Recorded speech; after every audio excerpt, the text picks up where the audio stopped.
Hello YouTuber family, કેમ છો સૌને? ગુડ મોર્નિંગ, જય શ્રી કૃષ્ણ. જો મારા છોકરાઓ જુઓ ખાલી કેવા હોશિયાર છે. મારો હેત તો નહીં લીધું, ભણવા બેઠો છે. મારી ધનુ લખવા બેઠી છે. હે એકડે એકવાર લખા કઈ રીતના એકડે આવડી ગયું દીકરા તને? હે ને? તો પછી મારા ધનુ તો બધું આવડે. કોઈ નહીં બેટનું? તારું નામે તને લખતા આવડે ને? તારું નામ લખતા આવડે ને? બરાબર ને? હા બોલશે ભાઈ, બોલ ને. શું છે? ઓ વાવ, આ સાયકલ કોણ લાવ્યું લે? નાની નાની મસ્ત લાવી. હો કેટલા ને? હે સરસ. હે રીજા મસ્ત સાયકલ લીધી એમ. ઘણા ટાઈમથી ઈચ્છા હતી એવા શોપીસની. હવે ટીવી કેબિનેટ કરાવી દેખલી બાપા મૂકને તું અત્યારે ખર્ચાય તો વળી.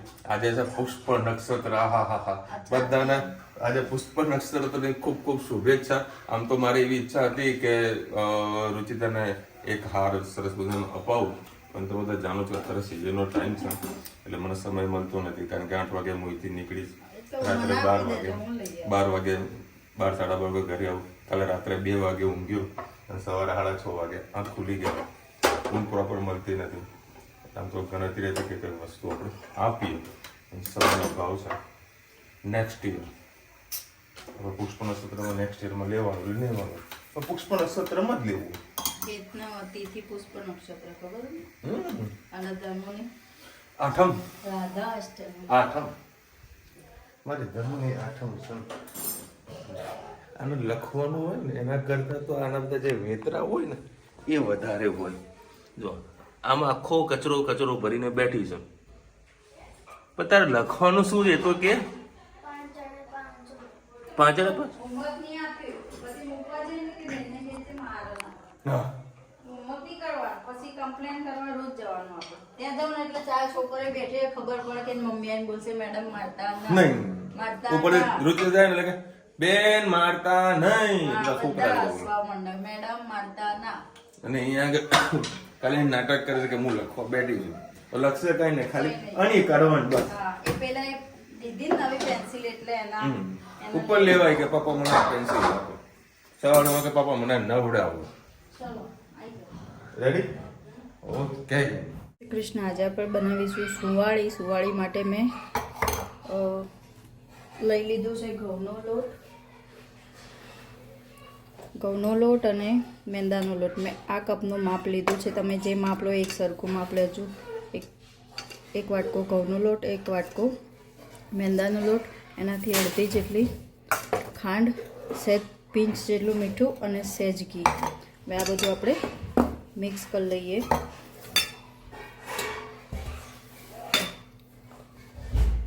ઘઉંનો લોટ એડ કરીએ, મેંદાનો લોટ એડ કરીએ અને મોણ માટે સારું એવું ઘી એડ કરીએ. સહેજ સુવાળી આપણે ગળી કરવાની એટલે ખાલી પિંચ જેટલું આપણે મીઠું એડ કરીશું અને આ લોટને મિક્સ કરી લઈએ.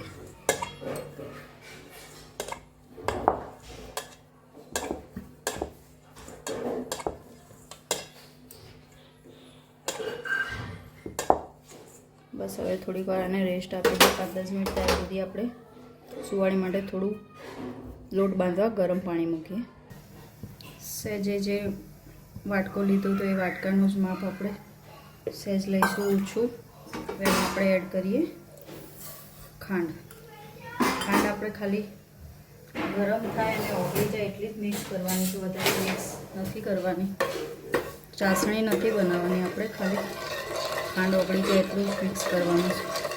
પાણી થોડું વધારે લાગે છે એટલે ઓછું કરી દઈએ. લોટમાં એટલું બધું પાણી નહીં જોઈએ કેમ કે લોટ આપણો ક્વોન્ટિટી ઓછી છે. ખાંડને મિક્સ કરી લઈએ.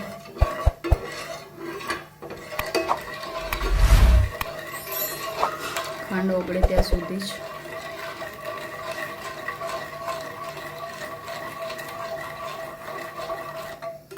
હાંડવો બળવા આવી છે. ગેસની ફ્લેમ આપણે બંધ કરી દઈએ. એમાં થોડો તલ એડ કરી દઈએ.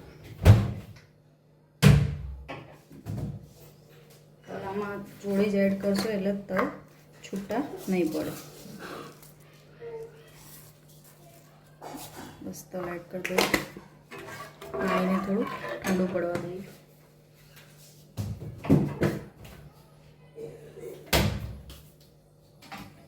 લોટ આપણો પાણી આપણું થોડું સેટ બનાવી ઠંડુ થઈ ગયું છે. હવે આપણે એમાં એડ કરીને લોટ બાંધતા જઈએ. એમાં તમને વરિયાળી ભાવતી હોય તો પણ એડ કરી શકો છો.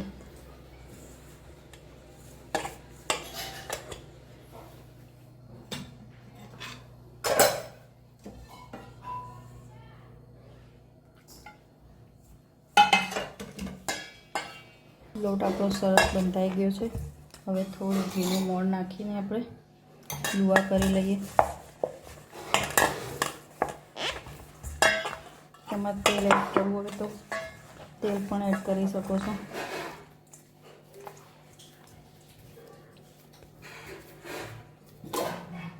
લુવાને આપણે અડધો કલાક રેસ્ટ આપી દઈએ. આપણે થોડીક વાર રેસ્ટ આપી દીધી, 15-20 મિનિટ. હવે આપણે સરસ વણી લઈએ. અને રેસ્ટ ના આપો ને ડાયરેક્ટ કરો તો પહેલાં લોટને મસ્ત ટીપી લેવાનો. આ કિનારી તમારી છૂટી આવી તે પડે એટલે સમજી લેવાનું તમારી સુવાળી સરસ મસ્ત સોફ્ટ અને મોણ સારું એવું નખાયું છે. એટલે આપણે બધી સુવાળી વણી લઈએ. હવે આપણે તેલમાં સરસ તળી દઈએ. ને કિનારી સાઈડને ગુલાબી થાય ત્યાં સુધી ગેસની ફ્લેમ ધીમી જ રાખવાની છે.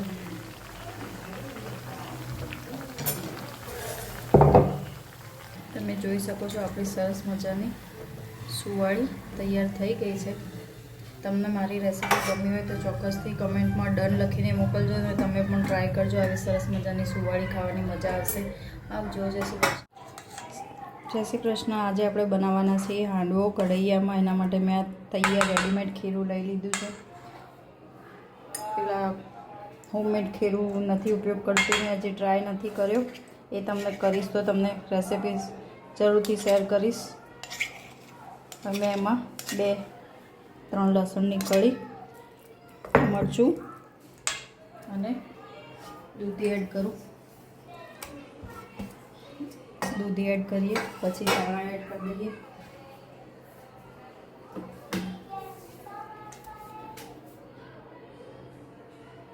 હવે હળદર,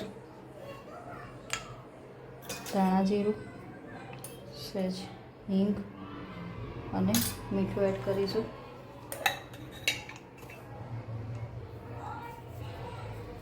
તમને આમાં સિંગદાણા ભાવતા હોય, બધા વેજીટેબલ તમારા ઘરે જે પણ પડ્યા હોય અત્યારે સિઝનના બધા તમે વેજીટેબલ એડ કરી શકો છો. મારે છોકરાઓ ખાતા નથી એવું મોઢામાં આવે છે એટલે મેં એ સ્કીપ કર્યું છે. તમારે ગાજર, ડુંગળી, સિંગદાણા જે કંઈ પણ નાખવું એ એડ કરી શકો છો. સરસ આને મિક્સ કરી લઈએ. હવે એક કઢાઈયું મૂકીશું. હવે આપણું તેલ થઈ ગયું છે કઢાઈયામાં. આપણે એમાં રાઈ એડ કરીશું.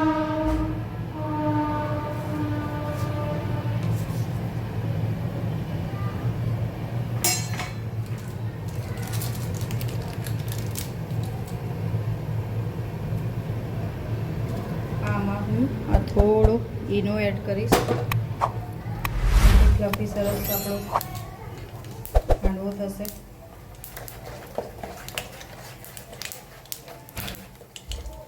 ગેસની ફ્લેમ ધીમી કરી દઈશ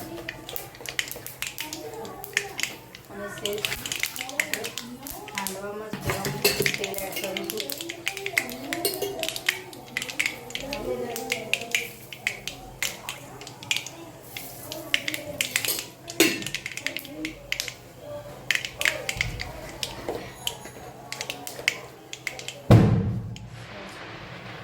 એડ કરીશ. ચલો એનો આપણે જે હાંડવો છે એનું બેટર એડ કરી દઈશું. થોડું જ એડ કરીશું.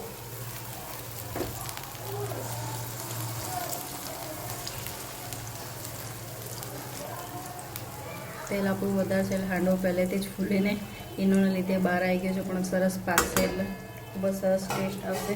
હવે આપણે એને થોડીક વાર ઢાંકી લઈએ. 5-7 મિનિટ પછી આપણે એને ચેક કરીએ. સરસ આપણો હાંડવો થઈ ગયો છે. આપણે પલટાવી લઈએ. હવે બીજી બાજુ સરસ હવે પાકવા દઈએ.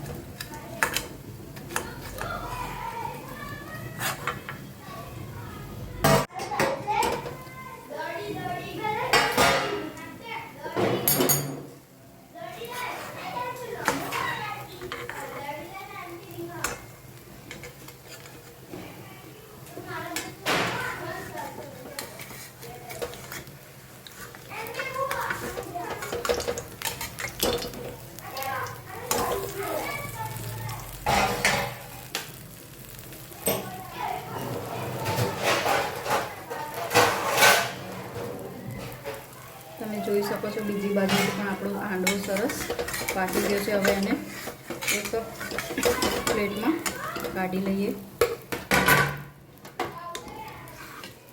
હવે એના 4 પીસ કરી લઈએ. તમે જોઈ શકો છો સરસ મજાનો આપણો હાંડવો તૈયાર થઈ ગયો છે. અને આપણે ગરમ ગરમ ગ્રીન ચટણી સાથે શેર કરીએ. જય શ્રી કૃષ્ણ. ચલો હવે 12 વાગ્યા છે અને મારો હેત સૂઈ ગયો. લે ઉઠી ગયા, સૂઈ ગયો છે. આજે વાળ કપાશો ને? બોલો વાળ કપા. हाँ सही पकड़े, देखने का टाइम कहाँ है. ચલો હવે આપણો ફેવરેટ એવું પેટ ભરીને ખાઈ શકાય એવું સેવ ટામેટા અને નાસ્તા. બોલતી ચમ નહીં. હાંડવો. આહા, મને છે ને આવો હાંડવો ભાવે, કડક કડક. પાછી બહાર બેઠી દિવસ. હા ના, ઘરમાં તો મસ્ત છે ને હાંડવો કેક વાળો. ગરમી આવી મારા જોડે, કેમ કે પાપા મમ્મા તો જમવાનું તમારા માટે નહીં બનાવતી. મેં કીધું કે પાપા આયા જમવાનું બનાવ, તો મમ્માએ ના પાડી કે હું નહીં બનાવું. મેં કીધું દીકા તું બનાવી દે, તને બધું આવડે છે ને. કે હા પાપા બનાવી દઈશ બસ. આ તો ભાઈ દીકરી સો મારી ઓલરાઉન્ડર હે, ઓલરાઉન્ડર ને બધું. શાક આબુ કશું થઈ ગયું. ચલો ભાઈ મજા આવી જમવાની. હાંડવો અને શાક પેટ ભરીને ખાવાનું. મારા ધનવીએ મને ખવડાવ્યું હતું. મારા ધનવીએ મસ્ત બનાવી દીધું ને બેટા. તે બનાવી દીધું સેવ ટાઈપનું શાક. એ દીકો અને અત્યારે થોડુંક મૂડ ઓફ છે મારી ધનવું. હાલ કાંઈ બોલતી નહીં.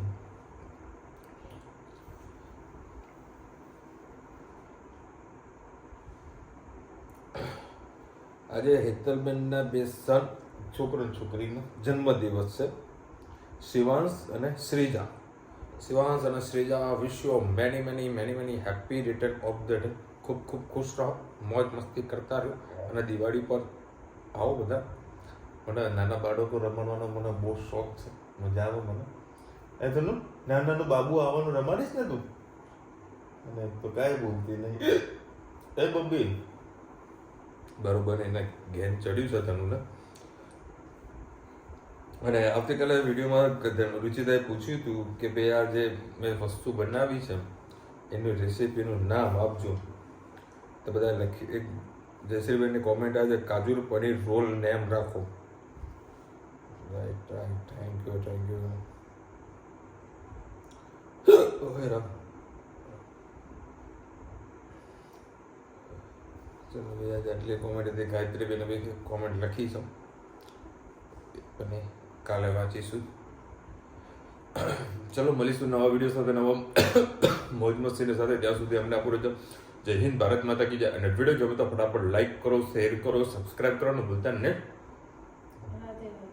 રાધે રાધે. અને દિવાળીની સિઝનમાં, દિવાળીના તહેવારમાં તમે લોકો મીઠાઈ કે ફરસાણ ઘરે બનાવો છો કે રેડીમેડ લાવો છો? ઘરે બનાવતા હોય શું શું આ વખતે બનાવવાનું પ્લાનિંગ કર્યું છે એ કાલના વિડીયોમાં કોમેન્ટ કરજો, મતલબ આજના વિડીયોમાં કોમેન્ટ કરજો, તો અમને બી ખૂબ આનંદ થાય કે ભાઈ ચલો લોકો આવું આવું બનાવે છે. બરાબર, મીઠાઈ બનાવતા હોય તો મીઠાઈનું નામ લખો. એમાં તો પહેલો આવશે મોહનથાળ તો જિંદાબાદ. મોહનથાળ તો પહેલો જ હોય. સારામાં સારી બેસ્ટમાંની બેસ્ટ મીઠાઈ હોય ને તો એક જ છે એ મોહનથાળ. મોહનથાળ મૂકો એટલે જન્નત આવી જાય, મજા આવી જાય. મેરેજ પ્રસંગમાં મોહનથાળ વગર હતું જ ને. આજકાલ બધા જનરેશનમાં કેવા કાજુ બરફી, પિસ્તા, ઘણી બધી આઈટમો બધા બીજા કરતા હોય, તો મોહનથાળ જુઓ એટલે